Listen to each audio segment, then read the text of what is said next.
তো নমস্কার বন্ধুরা, আজ চলে এসেছি একটা নতুন রেসিপি নিয়ে। আজ বানাবো আমি তিলের নাড়ু। তো দেখুন আপনারা মন দিয়ে ভিডিওটা প্লিজ। এখানে আমি দেখুন তিন বাটি ময়দা নিয়ে নিচ্ছি, 2 বাটি সুজি আর 1 বাটি নিয়ে নেব চালের গুঁড়ি।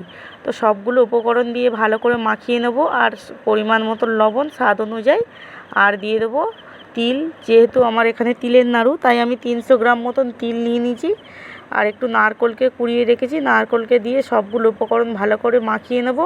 তারপর আমি তেল দিয়ে ভালো করে ময়ন করে নেব। ভালো করে মাখিয়ে নিতে হবে, যতক্ষণ না ডেলা ডেলা হয়ে যাচ্ছে ততক্ষণ আমি মাখিয়ে নেব। তো আপনারা তো জানেন আমাদের এখানে লক্ষ্মী পুজো আর কালী পুজো মানেই প্রত্যেকটা বাড়ি বাড়ি নাড়ু হয়। ভিডিওটা আমার অনেক দিন হয়ে আছে, কিন্তু আমার এডিট করা হচ্ছে না আর ছাড়াইও হচ্ছে না, জানেন। তো লক্ষ্মী পুজোতে যেহেতু করা হয়নি, তাই কালী পুজোতে নাড়ুটা বানিয়েই ফেললাম। সুজির নাড়ু করেছি আর তিলের নাড়ু করেছি। সুজির নাড়ুর রেসিপিটা আর আপনাদেরকে দেয়া হয়নি, তো অন্য একদিন দিয়ে দেবো।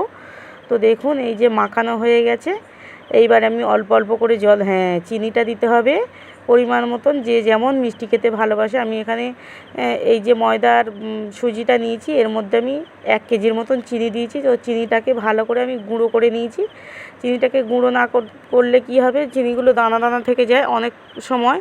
তো আমি এখানে চিনিটাকে গুঁড়ো করে নিই, ভালো করে মাখিয়ে অল্প অল্প করে জল দিয়ে মাখিয়ে নিয়েছি। তো নিয়ে দেখুন এবার ছোট ছোট করে লেচি কেটে নিয়েছি। এইবারে দুটো করে একসঙ্গে গুলি করে নিচ্ছি। দেখুন এইভাবে গুলি গুলি করে নিয়ে তেলটাকে কড়াই গরম করতে দিয়েছি। একদম হালকা আঁচে আমি নাড়ুগুলো ছেড়ে দেবো, আর হালকা আঁচে ভাজতে হবে। হালকা আঁচে না ভাজলে কি হবে, ওপরগুলো হয়ে যাবে, ভিতরটা হবে না, তো খাস্তা ভাবও আসবে না।